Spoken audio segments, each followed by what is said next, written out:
மனிதர்கள் ஒவ்வொருவரும் ஒவ்வொரு குண இயல்போடு இருப்பார்கள். அந்த வகையில எண்கணித ஜோதிடம் என்ன சொல்கிறது என்று பார்க்கலாம்.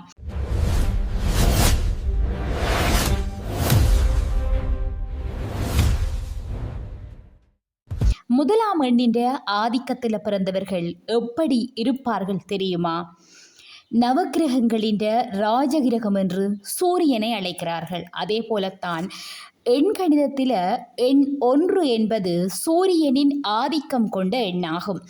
வேத ஜோதிடத்தில் சூரியனுடைய காரகத்துவம் மற்றும் பண்புகள் அனைத்துமே முதலாம் எண் ஆதிக்கத்தில் பிறந்தவர்களுக்கு இருக்குமாம்.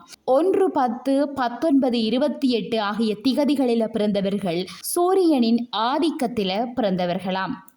முதலாம் எண்ணின் ஆதிக்கத்தில் பிறந்தவர்களின் குணநலன்கள் எப்படி இருக்கும் என்றால், இயல்பிலேயே அதிக ஆற்றல் கொண்டவராம், அதிர்ஷ்டசாலி, எதற்கும் பயப்படாதவர், சுதந்திர மனப்பான்மை கொண்டவர் மற்றும் யாரும் உங்களை கட்டுப்படுத்துவது உங்களுக்கு பிடிக்காதாம்.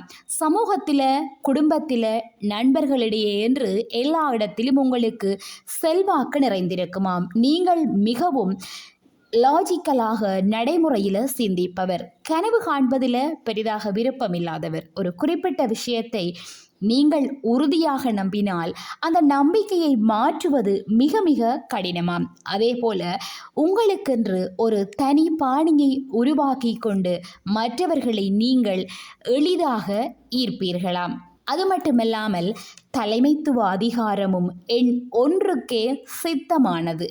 எண் 1 மற்றும் சூரியன் 2க்குமே ஒரு பொதுவான பல விஷயங்கள் இருக்குது. இவை ஜோதிட ரீதியாக முதன்மையான கோளாகவும் முதன்மையான எண்ணாகவும் கருதப்படுகிறது. எனவே முதலாம் எண்ணில் பிறந்தவர்கள் தாங்கள் இருக்கும் இடத்தில் முக்கியத்துவம் பெறுவார்களாம். இயல்பாகவே இவர்களுக்கு தலைமைத்துவ பண்பு இருக்கும். அப்படி இல்லை என்றாலும் அவர்களை வளர்த்து கொள்வார்களாம். அதிகார பதவிகளும் இவர்களுக்கானது. ஜாதகத்தில் சூரியன் வலுவாக இருப்பவர்கள் அரசாங்க வேலை, அரசு மற்றும் மற்ற இடங்களில் மிகப்பெரிய அதிகாரம் செலுத்தும் பொறுப்பில் வகிப்பார்களாம். முதலாம் எண் ஆதிக்கத்தில் பிறந்தவர்களுக்கு இது பொருந்துமாம். வேலை, தொழில், வணிகம் என்று வரும்போது இவர்கள் மிகப்பெரிய அளவில் வெற்றி பெறுவார்களாம். 28, 32, 35 மற்றும் 40 வயது என்று குறிப்பிட்ட காலங்களில் இவர்கள் பெரிய அளவில் வெற்றியை சந்திப்பார்களாம். எதிர்பார்க்காத நேரத்தில் எதிர்பாராத அளவு இவர்களுக்கு பணம், சொத்து, புகழ் எல்லாமே கிடைக்கும். எனவே சாதாரணமான வேலைகளில் ஈடுபடுவதை விட்டுவிட்டு பெரிய வேலைகளை இவர்கள் தைரியமாக செய்யலாமாம். மின்னணு பொருட்கள், சோலார், விவசாயம், நிலம் சம்பந்தப்பட்ட வேலை, நகை, நடிப்பு, விளம்பரம், கட்டுமானத்துறை, அரசியல், பங்குச்சந்தை மற்றும் அரசாங்க வேலை ஆகியவை உங்களுக்கு மிகவும் சாதகமான துறைகளாகுமாம். முதலாம் எண்ணின் ஆதிக்கத்தில் பிறந்தவர்கள் கவனமாக இருக்க வேண்டிய விடயங்கள். பொதுவாகவே ஆதிக்க மனோபாவம் மற்றும் கட்டுப்படுத்தும் சிந்தனை கொண்ட முதலாம் எண்ணின் ஆதிக்கத்தில் பிறந்தவர்களுக்கு உறவுகளை பொறுத்தவரை கொஞ்சம் விட்டு கொடுத்து செல்ல வேண்டுமாம். எல்லா இடங்களிலுமே தன்னுடைய அதிகாரத்தை, செல்வாக்கை காட்ட முடியாது.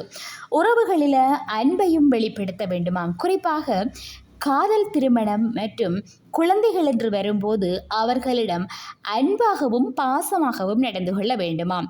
அதிகார தோரணையாக நடந்து கொண்டால் உறவுகள் கசக்குமாம். உங்களை பார்த்தாலே அச்சப்படுவார்கள். அது மட்டுமல்லாமல் பிரிவு ஏற்படுறதுக்கும் வாய்ப்பு இருக்குதாம். நீங்கள் சுதந்திரமாக இருக்க வேண்டும் என்பதற்காக உங்கள் அன்பை வெளிக்காட்டாமல் இருப்பீர்கள். இதை நினைத்து பின்னாலே நீங்களே வருத்தப்படும்படி நேரிடலாம். அதிகார துஷ்பிரயோகம் செய்வதற்கான வாய்ப்புகள் வரலாம். ஆனால் உங்களுடைய பலத்தை பலவீனமாக்கி கொள்ளாதீர்கள். மாற்றங்களை அதிகமாக விரும்புவீர்கள். ஆனால் தடாலடியாக எதையும் செய்ய வேண்டாம். அவ்வப்போது ஈகோ வெளிப்படுவதை கட்டுப்படுத்த வேண்டும். முதலாம் எண்ணின் ஆதிக்கத்தில் பிறந்தவர்களுக்கு அதிர்ஷ்டம் கொடுப்பவை என்னென்று பார்க்கலாம். அதிர்ஷ்டமான கிழமை ஞாயிறு. இவங்களுக்கு ராசியான நிறங்கள் ஆரஞ்சு மற்றும் மஞ்சள். அதிர்ஷ்டமான எண்கள் 1 மற்றும் 3. தினமும் சூரிய பகவானுக்கு நீர் வைத்து வழிபடலாமாம். கோவிலில் மஞ்சள் நிற கடுகை தானம் செய்யலாம். எப்போதும் பையில் ஒரு மஞ்சள் துண்டை வைத்திருங்கள். ஒரு வாரத்திற்கு ஒரு முறையாவது மஞ்சள் நிற சாதத்தை சாப்பிடுங்கள். செயற்கை சூரியகாந்தி பூவை வீடு அல்லது அலுவலகத்தின் அல்லது பணி செய்யும் இடத்தின் கிழக்கு சுவரில் வைக்கவும். மது, மாமிசம், புகையிலை மற்றும் லெதர் பொருட்களை நீங்கள் தவிர்த்து கொள்ளுவது நல்லதாம். 1ஆம் எண்ணில் பிறந்தவர்கள் எத்தகைய குண இயல்புகளை கொண்டவர்கள் என்று சொல்லப்படுகிறது. நீங்கள் 1ஆம் எண்ணில் பிறந்திருக்கிறீங்களா? உங்களுடைய குண இயல்பு இந்த காணொளியில் சொல்லப்பட்டதை போன்று இருக்குதா அல்லது அதைவிட மாறுபட்டிருக்குதா என்பதை நீங்கள் உங்களுடைய கருத்துக்கள் மூலம் தெரிவிக்கலாம். இந்த காணொளி உங்களுக்கு பிடிச்சிருந்தா சப்ஸ்கிரைப் பண்ணிக்கொள்ளுங்க. உங்களுடைய கருத்துக்களையும் பகிர்ந்து கொள்ளுங்கள்.